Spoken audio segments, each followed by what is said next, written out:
Okay, this is Jacob Schmitt with deerhuntingschool.com, sitting here looking at an aerial photo of a property for a video analysis. This video here is going to be pretty much on habitat improvement and stuff like that, because that's what Michael, what I gather that you're really asking about. Um, and I have some recommendations a little different than what you've got here, and I'm going to kind of explain that and explain the idea. First off, I will say this is one of the video analysis that I offer on my website. They're 30 minutes. A lot of them are hour long. I go over, but I advertise them as 30-minute videos. I've put some great detailed property management plans together, as far as habitat management and habitat improvement plans. Um, you know, and they'll take a lot of time to actually do. So in this video here, I'm going to really just I've only have time to really explain the idea. You're going to get a lot out of it, and you guys that are watching it on YouTube, you can gain a lot from this, and this is the idea. But in this particular case, I'm going to put it together with what's really here, so it's going to kind of fit in a lot better. But to really put one together in great detail and actually design the shapes of the food plots, and the best spot to put stand locations, and what to plant there and when to plant it and all that. That takes a lot of work on my part. It takes a lot of research on my part. It takes a lot of stuff like that. So Michael, you'll have to use a lot of your own judgment with this. The main thing I want to explain is the actual idea, because this property has a few key features on it that are really going to help it. Okay, but then I also think that that you could do some more, and then your idea.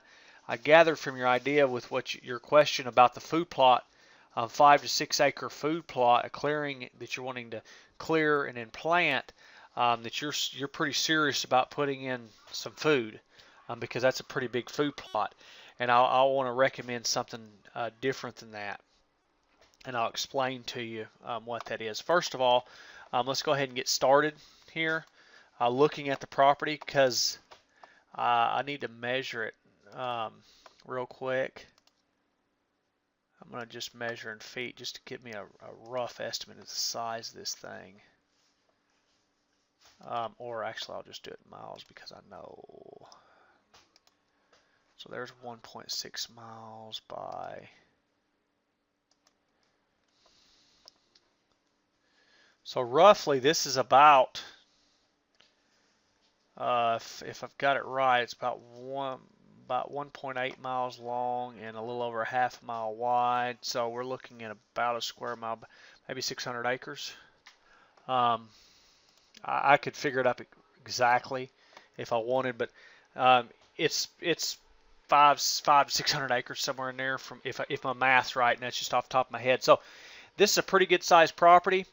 In the 6 acre food plot, you had said the deer are going to be, that the bucks are competing with the does and the pigs and stuff like that. I mean, obviously, if you could bring them numbers down, especially the pigs and some of the does, bring them numbers down a little bit, would be good. Problem is, you've probably got pigs all over the place or in the surrounding areas, and you're going to have does in surrounding areas.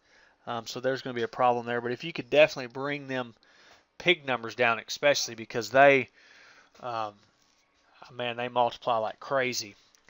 So if whatever you need to do to try to do that, to bring them down as much as possible, you'll be able to get a lot better class bucks, okay, on this property. So let's go back over to the aerial photo here, and I want to look at some stuff and kind of pinpoint. So from my understanding, you're wanting to put a 6 acre food plot right here, okay? And I don't know if that's 6 acres or not. That's just the idea. And then you got this 60-acre bedding area. I love the 60-acre bedding area. It's massive. So you've got a 60-acre bedding area. Okay. Now the one problem that I have with this design is that we have the bedding area here. Food plots way the heck over here that you're hunting. So basically on the big bucks is they're going to have to travel all the way from here to here and get there before dark. A mature buck, it's very unlikely. Let's go back to the, let's just measure this out. And I'm not trying to knock your idea, I just want to kind of explain what it is, so I, don't get offended by this. I'm going to give you what I believe is a very good idea. And I think you'll pick up on it when I get done explaining here. I'm just trying to set the stage to explain this, okay? So we've got a 6-acre food plot here. We've got a 60-acre bedding area. Love the 60-acre bedding area. Love the 6-acre food plot. Even in that position, but I think there needs to be something in between it, and I don't think it needs to be quite 6 acres. So, bear with me. I'm not knocking your idea. I just kind of want to add to it. I love the position of it. But what I'm saying, like I said a while ago, we're talking a mature buck traveling this far and be able to shoot him with a bow. That means he's got to travel from here to here in the daylight. That's a long travel for a buck to move during the daylight hours. Now this is stuff like this is where I really think a lot of people go wrong with habitat management and improving habitat to harvest mature bucks because of the habits of mature bucks. A lot of guys, and so don't feel bad, Michael. I've seen people. This is really not that bad. I mean, actually, the food plot's in a good position. The problem is asking that buck. I've seen guys want to do stuff way beyond. I mean, this is actually somewhat decent. So we're talking a buck traveling over a half a mile, almost 3/4 of a mile, and possibly if he's bedded plumb back in here, we're talking a mile. We're wanting him to travel a mile during the daylight during a mile in daylight to get to this food source where you're wanting to bow hunt. Don't have a problem with the food plot. The problem I have is a truly mature buck that's had any kind of hunting pressure on him at all is not real likely he's going to travel a mile during daylight hours and actually make it there. If he gets up in the evening, he wakes up, or he gets up and he begins heading to that food plot, it's very unlikely he'll ever make it to that food plot even close to daylight. Okay, and vice versa. Very unlikely you'll ever catch him in the morning time in that food plot, other than maybe the rut. Okay, so the strategy that would work a whole lot better if it's feasible for you is to go with a large food plot here, maybe not 5 or 6 acres, depending on what your budget allows. And I know I know where you said you work, pays really good, so you may have the money to go ahead and do 5 6 acres plus a couple more food plots. It's up to what your budget allows, and then also you can do this in stages. But go with a large food plot here. I like that, a large food plot. Okay, 5 to 6 acres would be great. I think it probably a little much. You could get by with a 2-3 acre solid food plot. Oh, and the other thing about the 5 or 6 acre food plot, I almost forgot. You're talking about, first of all, you're trying to get a mature buck to travel a mile to get there before daylight ends, before dark. And then then you're asking a mature buck to step out into a very large field in daylight hours. Probably very unlikely that's going to happen. So back on to what the best idea and the best strategy I think would be best for you in this particular situation would be build a large food plot, and you can put it there, you could move it, here, somewhere in the center of your property, okay? And it don't have to be 5 or 6 acres if you have the means to do that, plus put a few more food plots in. If you have the money, the time, and everything that you can do that, that's what you want to do. You want a massive food plot because you want that buck headed to this food plot here. This is where you want him headed to. Problem is, he's probably not going to reach it there in the daylight hours. So what you've got to do is build a strategy to get him along the way. And the best strategy for that is to catch him back a lot closer to his bedding area with smaller food plots. Okay, you can have you a 3, 4, 5, 6 acre food plot out here would be great. Even a 2 acres would be fine. A 2 acre food plot would be great. Would be perfectly fine. Just a really large, in between 2 and 6 acres would be great in this center. You can hunt it. It's more of something I would rifle hunt. I honestly probably wouldn't even hunt it. I would just put it there. Year-round food in this thing. You want every deer in this vicinity headed to that food plot at some point, okay? And then you have a 60-acre bedding area. I mean, that thing will hold a lot of deer, okay? So you've got a lot of deer here that's going to head towards that food plot. Getting back here closer to it, putting some really small, odd-shaped food plots in, irregular shaped food plots, pretty close to this bedding area. We're talking about something that we know that buck, if he gets up 30 minutes before daylight, before dark in the evening, he'll hit that, with still 15 minutes of shooting light left. Okay, that's the idea, and you want an irregular shape because you want him to feel very secure in it, and plus you're going to use that in the rut as the rut comes in. No, this doesn't have to be the exact spot. You could even put more than one. You could put two of them, and that gives you set them up for different wind directions and things to hunt. But the idea is a truly mature buck is 9 times out of 10 he's not going to leave his bed until right at dark, and he's going to be back pretty darn close to that thing when it starts turning daylight. Okay, so the idea is in the evening he leaves this bedding area. We can catch him and kill him right here in this small plot. On his way to this big plot that he's going to make it to it 2 hours after dark or what have you. Because he's going to browse along his way, and obviously he's not going to take that same route every day. He may not hit that huge plot but 2 or 3 times a week. The thing is, we know he's headed that direction 2 or 3 times a week. That's upping your odds pretty good. Basically if you hunt a week, you're going to get 2 or 3 cracks at this deer on these smaller food plots on his way there.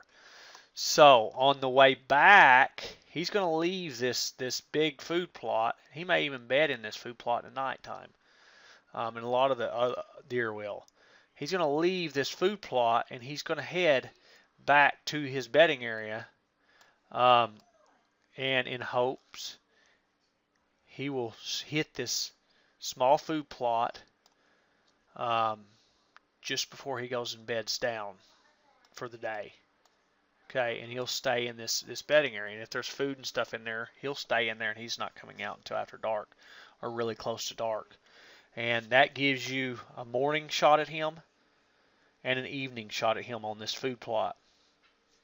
Okay, and that's bow hunting strategy. Plus, your gun hunters. I don't know if you're the gun hunter or what have you. they're intersecting.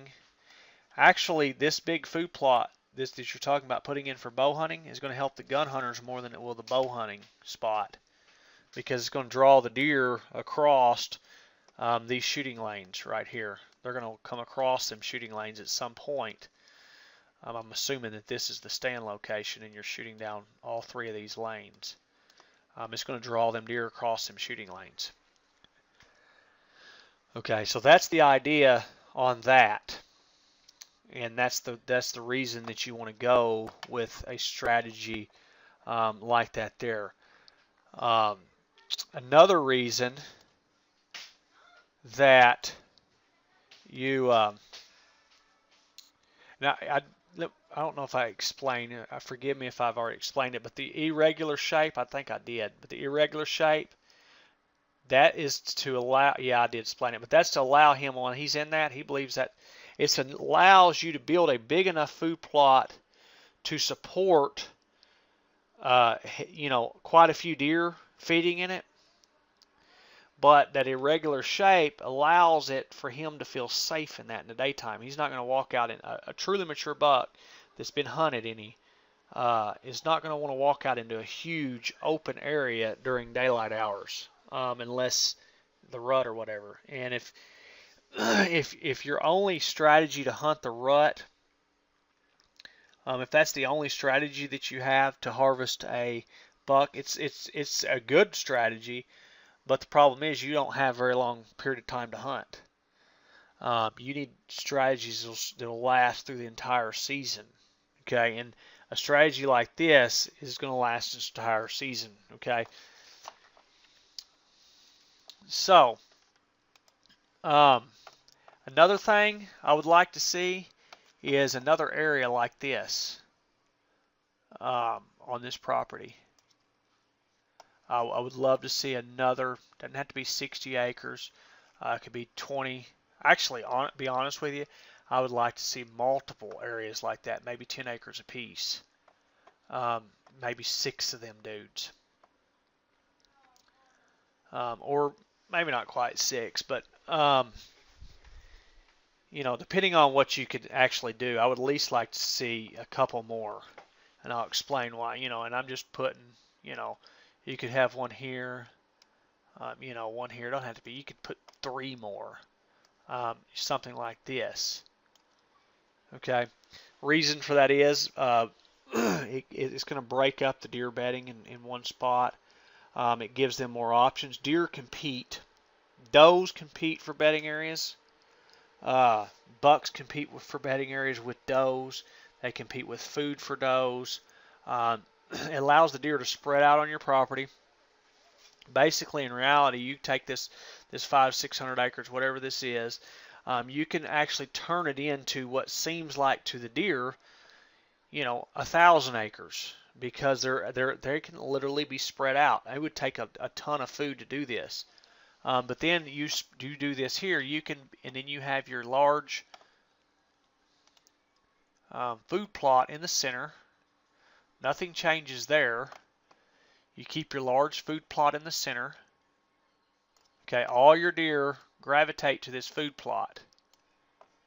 Okay, because this is a food plot that you in this food plot you want year-round food.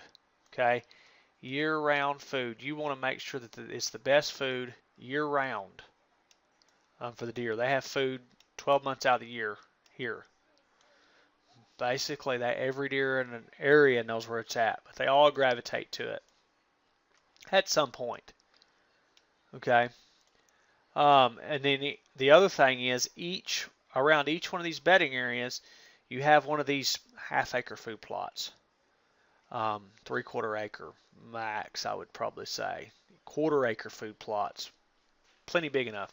All that is to attract deer to it, get deer in there and get you shot off. Boom. And you can overhunt these small food plots, but you'll never overhunt this here. The deer will continue coming to it no matter what, because you don't hunt them in this food plot. They don't feel no danger. Basically, it's a sanctuary food plot. That's the way I would do it. Have this big food plot in the center. The only time I go in there is doing the work and stuff I need. I would not hunt it at all. I would build these smaller food plots and allow these deer to gravitate to it.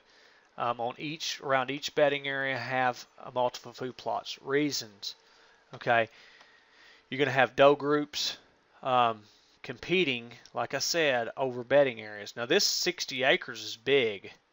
You know, they can, you can have a doe group bedded in here, and a doe group bedded in here, a doe group bedded in here, and in here.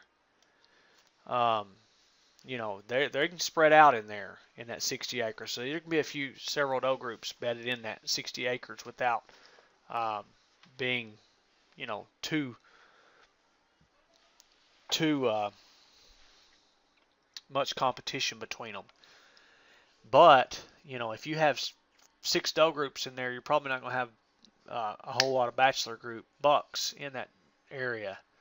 And there's the problem. If you think of just the rut, we're talking about a 1 month span. There's 11 months out of the year that you want these bucks on your property, and you want them to be there.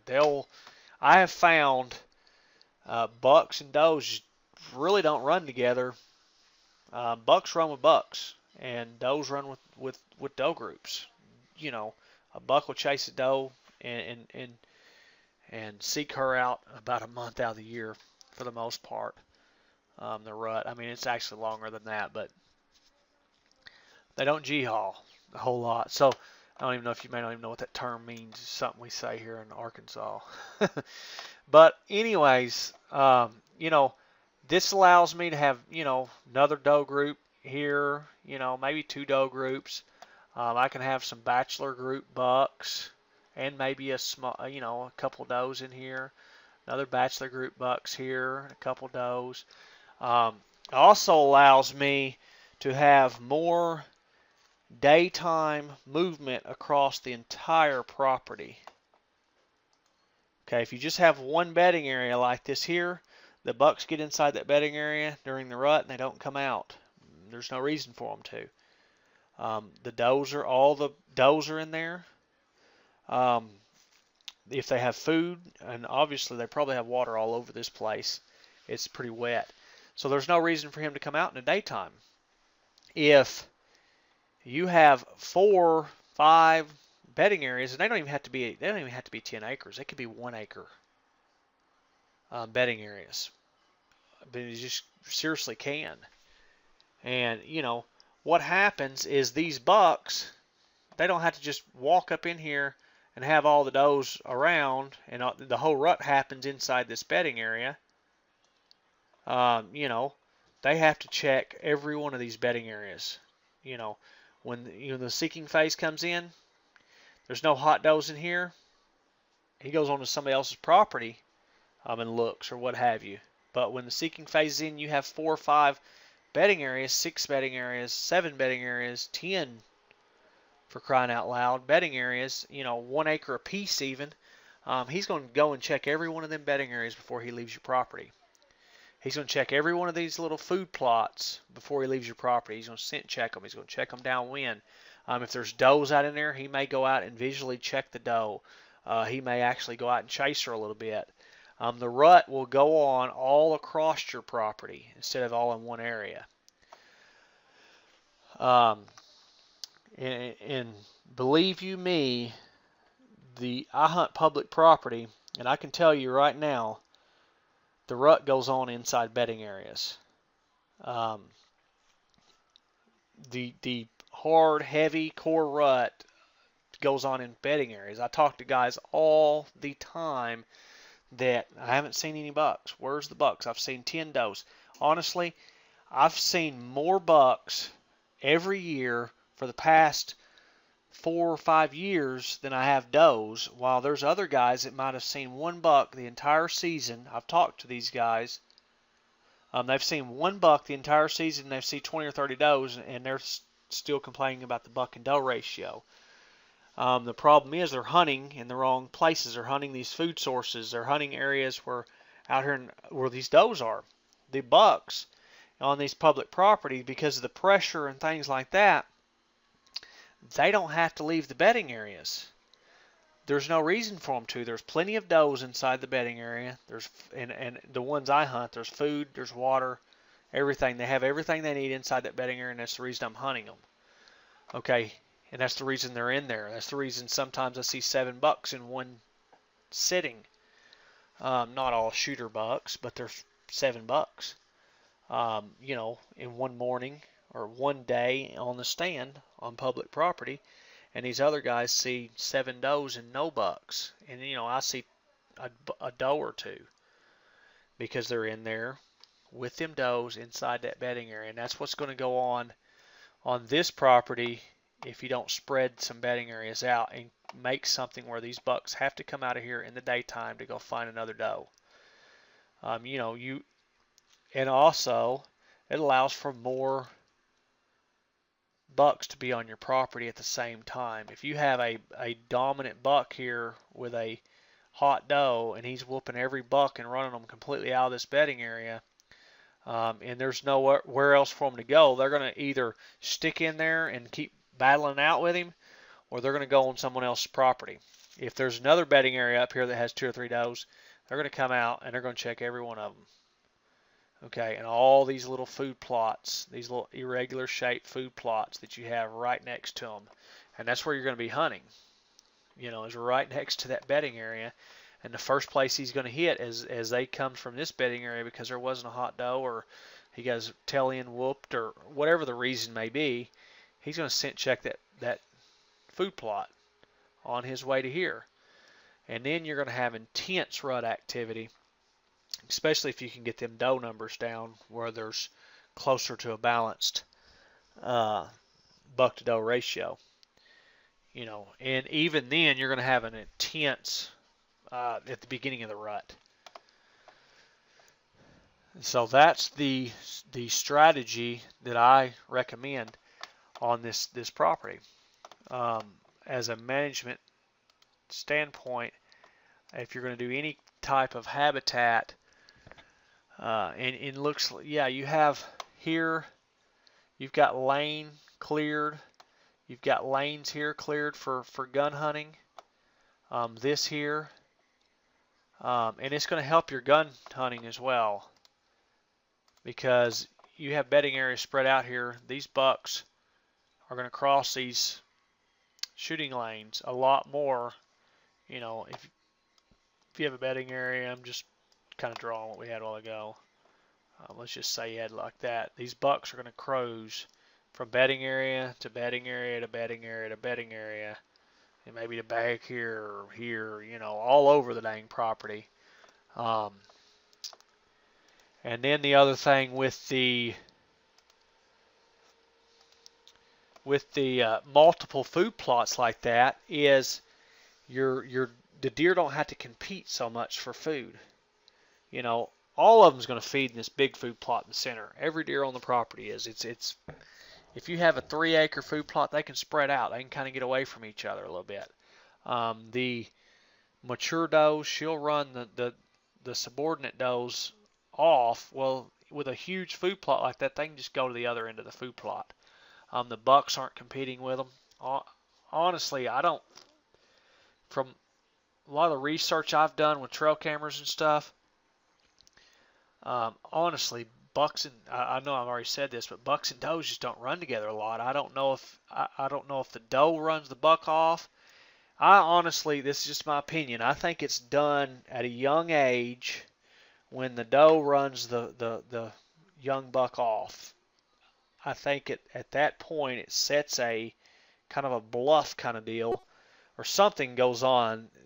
I don't know, but I've had trail camera pictures of 15 bucks coming to one spot that may have 2 does, and then the exact same situation a mile away, no different whatsoever, and have, I don't know how many does because can't tell them apart as well, but there's a lot of does and hardly any bucks coming to the exact same situation. So what you're going to have, I believe you're going to have some does feeding on some of these food plots. If you have multiple food plots and multiple bedding areas, You may have this food plot here that's a really hot doe food plot. A lot of does. They're going to be a buck or two, especially younger bucks, but there's going to be, a good buck feeding there now and then. And then you may have this food plot, here close to this bedding area that's going to have, uh, more bucks, but mostly a buck food plot. I don't know what the reason is, but for some reason the bucks tend to take that one, and if you have another one, you may have one down here that's a lot of does feeding in it, and then another little food plot here, and then all the deer is going to at some point feed in this because it's big. They can spread out, and then you'll have maybe another doe group here, and a buck or two hitting every one of them, and then if you have another bedding area, this may be a buck, more bucks than does. You'll have that, but then you'll be able to see that. And you can put trail cameras on these smaller food plots and things like that, and you'll know what deer are coming there and which one prefer it for whatever the reason. Could not tell you. I told you what I kind of think it is. I don't know why they prefer one area over another when it's the exact same situation. I have no idea. Maybe the more I study it and the more I'm running trail cameras on these spots year round, the more I'll kind of gather from this. So anyways, I think this, hopefully this video here helps you out, Michael. Like I said, and anybody else that's interested that watches this, I have done a couple well laid out habitat plans like this here, but I mean they're really detailed. Put the food plot shape here, put the stand here or really close to it. Plant this here and plant this here and plant this here and this one and stuff like that. But that takes a lot of time. The main thing, you have to have year-round food in the main food plot, and then these others you can have year-round food in half of them, to keep more healthy herd, what have you. Where you're at here, Michael, I don't think you're going to have a problem with as far as harsh winters. You're not going to have a harsh winter kind of problem like they do up in, other parts of the United States. But you're probably going to have a lot higher number of deer here than they're used to in other parts of the United States because of the climate. So anyways, but so your what you plant and having that is not going to be quite as important as some areas.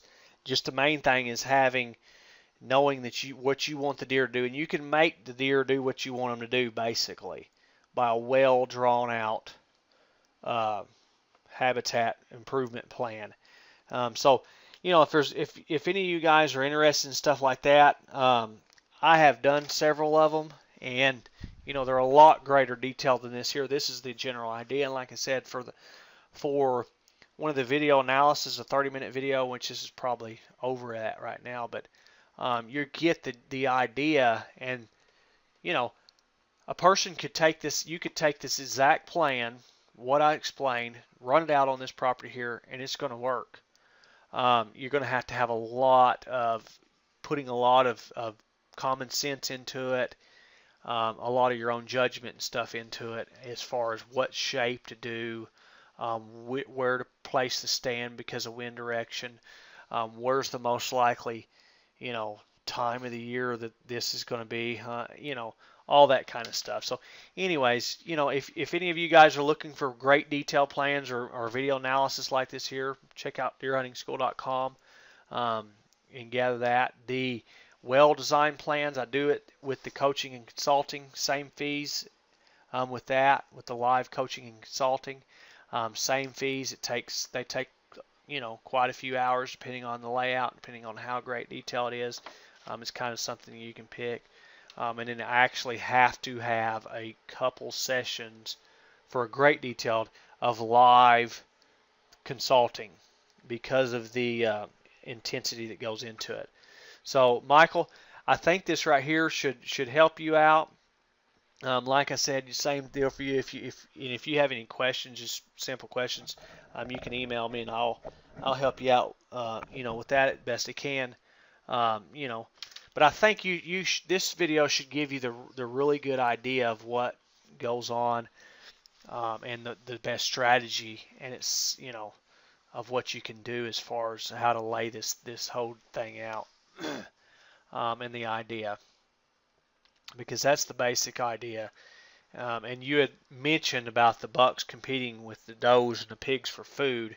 You mentioned that in your email, and that's very correct. And if you'll spread their food sources out, where they're not all in one spot, there will be a little bit less competition going on, and you can kind of keep the numbers knocked down on different food plots, kind of deal.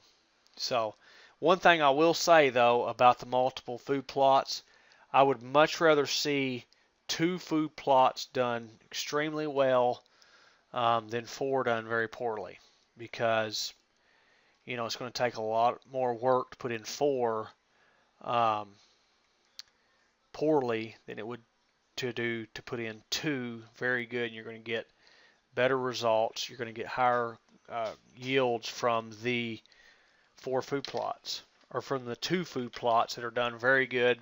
Check your pH. Plant the best crops with the type of soil you have that'll grow in, and depending on if it's really wet soil, dry soil, depends on what you need to plant, kind of deal. So anyways, hope you enjoyed the video, Michael. I hope it helps you out a lot. I hope anyone else that watches this on YouTube, I hope you guys enjoy it. I hope you guys learn something from it. That's the whole reason do these things. And these video analysis, everybody, the YouTube ones, everybody gets to learn from it. The person that actually gets it done like this here, it gets the actual idea laid out on their particular property of whatever the thing is. And this and Michael was more or less mostly asking about where to place his food plot, kind of something similar to that. So I think this video here should pretty well cover that in great detail. So I appreciate it, Michael. I thank everybody. Remember, check out deerhuntingschool.com for more tips, information, and things like that on deer hunting. Have a good day, and bye-bye.